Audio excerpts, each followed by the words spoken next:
The news came on Saturday morning while Europe slept and the markets were closed. Another U.S. citizen was shot dead by federal officials in Minneapolis. Alex Preddy, 37 years old, intensive care nurse at a veterans hospital.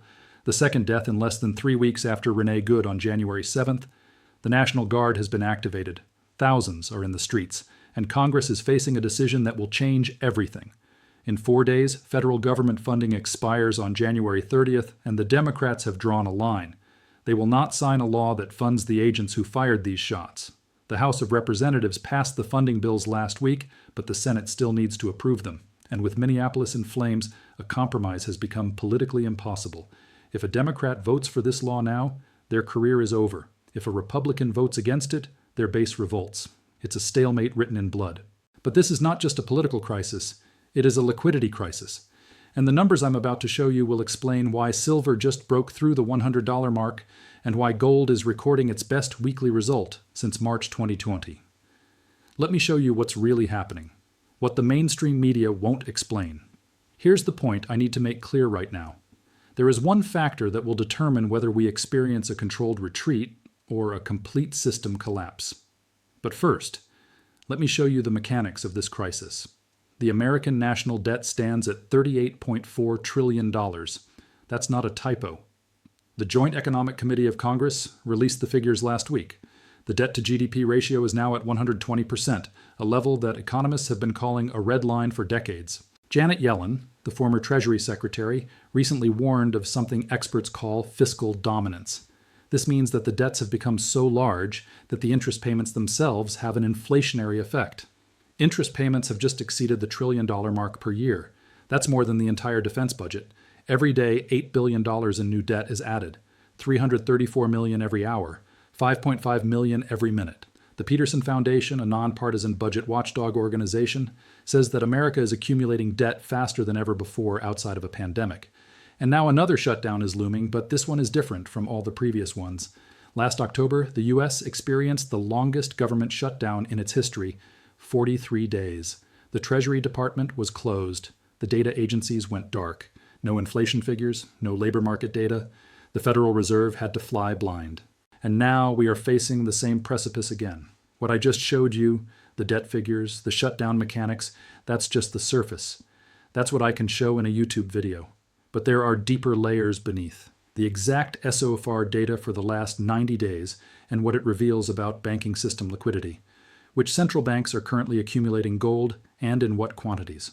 The critical point at which the paper-silver system finally decouples from the physical market. If you only watch this video, you have the surface. But now let me show you what is currently happening with precious metals. The price of silver broke the $100 mark on Friday. For the first time in history, $102, then $103. The movement is accelerating every day. Trading economics shows an increase of 236% compared to the previous year. Look at the speed. That's the crucial factor. On January 5th, silver was at $76. On January 12th, $85. On January 20th, $95. On January 23rd, $99. And then the breakthrough. That's a $27 increase in less than 3 weeks. Fortune magazine reports that silver has risen by over 150%. These are numbers we haven't seen since the 1970s. The resistance zones are disappearing. The sellers are exhausted. The algorithmic suppression that capped the price for years has been broken. We are now in the vertical phase. COMEX shows that registered stocks have fallen to historic lows while demand has exploded. If you've made it this far, you understand what it's really about. We see the same dynamic with gold. The price of gold reached almost $5,000 per ounce on Friday, the new all-time high. This is the best weekly performance since March 2020, since the start of the pandemic. JP Morgan forecasts $5,400 by the fourth quarter, with $6,000 as the long-term target. The World Gold Council reports that central banks continue to buy in record quantities. Approximately 755 tons are expected for this year. China, Russia, India, and Poland are all accumulating while reducing their dollar holdings. And the reasons are the same as before: panic, uncertainty, flight from the dollar. But this time, it's not a health crisis. It's a crisis of confidence. The dollar is losing ground because the world watches as America tears itself apart. The Greenland threats. Trump said he had a deal, but Denmark disagrees. The tariff wars, 100% tariffs, were threatened and then withdrawn. Governor Walz has ordered federal agents to leave Minnesota. He called it a campaign of organized brutality, the street battles in Minneapolis. A male nurse was shot dead while trying to protect a woman. Videos show that Priddy had his phone in his hand, not a gun, when he was shot. The Europeans are already talking about using their American assets as a strategic weapon, billions in U.S. Treasury bonds they could withhold. When the dollar is diluted, buy what cannot be diluted, gold and silver, the only assets that don't need a counterparty, the only assets that don't depend on politicians. But let me explain something to you about the speed of this movement. That is the key to understanding. In normal markets, one measures how many days it takes for an asset to reach a certain value. With silver, we are currently seeing something extraordinary, something I have never seen in 15 years of market observation. The jump from $20 to $30 took 144 days. A long struggle. The banks fought for every cent. The jump from $40 to $50 took 39 days. The resistance weakened. The jump from $70 to $80 took only 6 days. And the jump from $90 to $100 took 10 days. Do you see the pattern? 144 days, then 39, then 6, then 10. That's an exponential decrease in resistance. The sellers have disappeared. The short positions are being liquidated.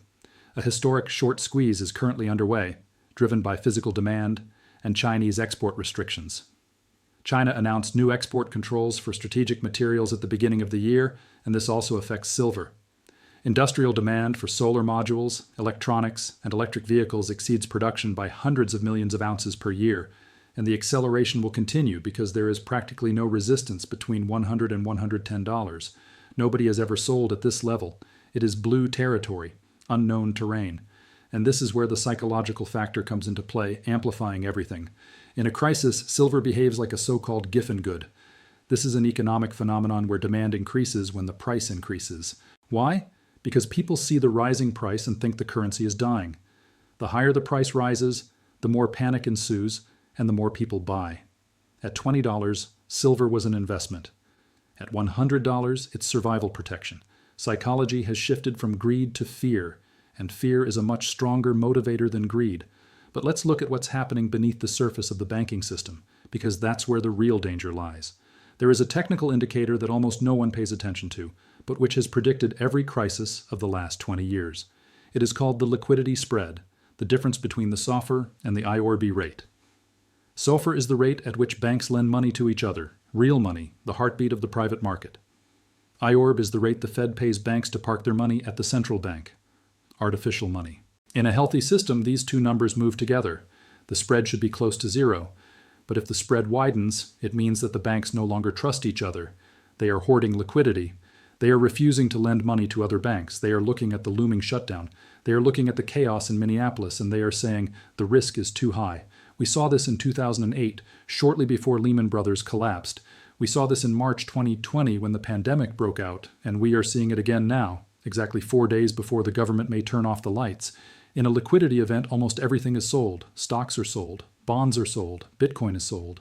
Anything that involves counterparty risk, anything that depends on another person fulfilling a promise, is sold for cash. But there is one asset class that serves as the ultimate safety net, the last refuge when all other doors are closed: gold and silver.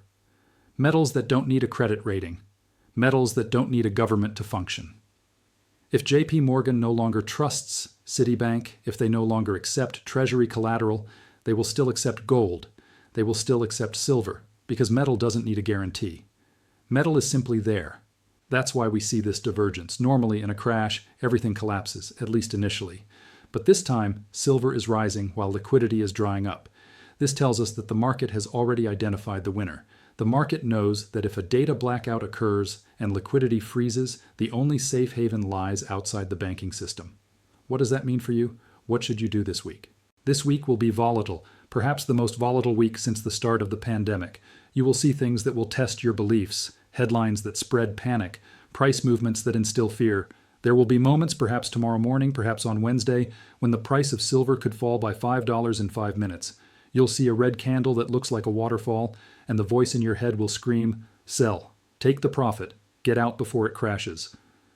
Don't listen to that voice. This drop is a lie. This drop is a bear trap designed to steal your position exactly 1 second before the real move begins.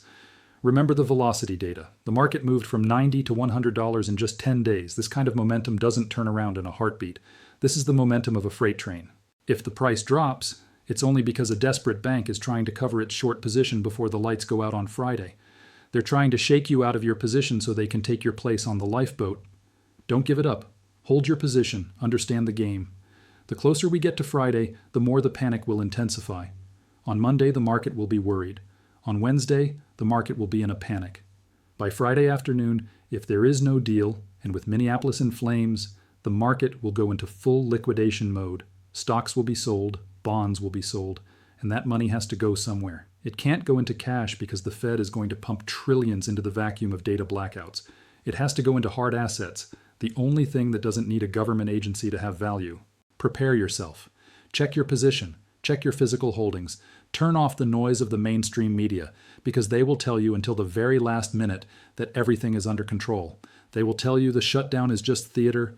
They will tell you the protests will be over soon. They are lying. The system is breaking. The spread is widening. The speed is vertical. The only safe place is to hold your ground. Let the traders trade. Let the gamblers play. You are not a trader. You are an owner. And this week, the owners win, because in the end, it's not who reacts fastest that counts, but who lasts the longest. The clock is ticking. The countdown is on. 4 days until the potential blackout. Subscribe to this channel for daily updates. Share this video with anyone who needs to hear the truth and leave a comment. Tell me, what asset are you currently accumulating? Gold, silver, or both? See you tomorrow with the latest developments from Minneapolis and the markets. 4 days that could change the financial world forever. Stay informed. Stay prepared. This is not a drill. This is not a scenario. This is happening right now. The numbers don't lie. The patterns repeat themselves.